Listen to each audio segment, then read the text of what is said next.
Alright, when you're first starting out War Thunder, one of the things you have to do is pick a country.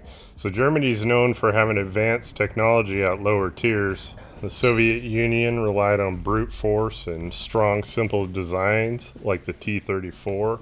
Great Britain has some of the heaviest tanks in the game. America took a little while to get the bigger guns. Ultimately, it all just boils down to your own personal taste and how you want to play the game. If you want to switch to another country, you can do so at any time. I would usually recommend at least getting to tier 2. Okay, so the next thing you're going to have to do is open up slots to actually hold your vehicles.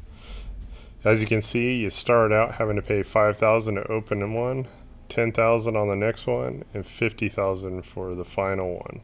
This will give you 5 free slots, and then if you want to pay real money for another one, you can pay 200 golden eagles. And the price increases from there for each additional slot.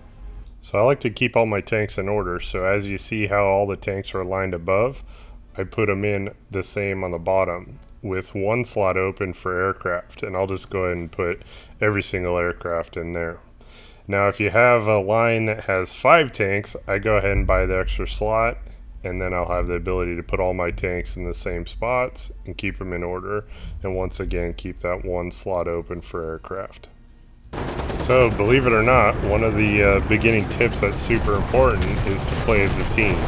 As you see on the bottom right, that one guy is capturing C before everybody, and he's going to get all the capture points. Nobody else is, which makes it harder to bring tanks.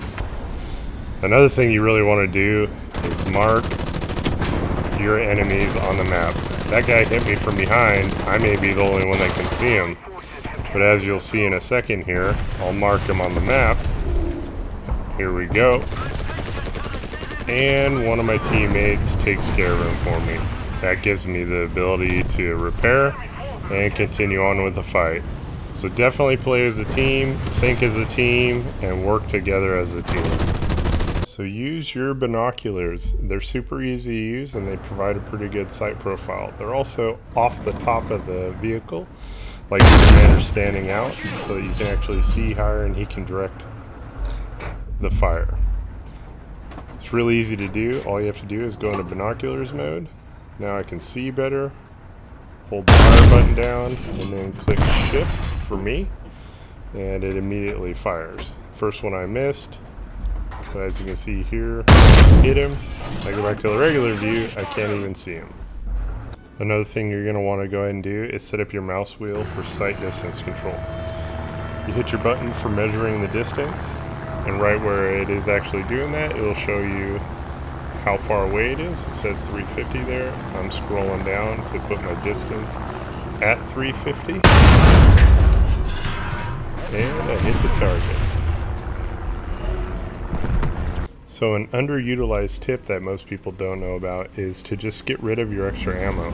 This tank can hold 114 rounds, and I only ever use probably 20 of them. So just go ahead and get rid of them. What happens is if you have a ton of rounds in your tank, you can get ammo racked. So instead of losing your tank that way, the other player has to be more, tactical in where they shoot you to actually kill you. Because as long as you still have 2 crew members left, you can still run your tank. And getting ammo racked will most often kill everybody. So watch your replays. They definitely show you initially how you got killed.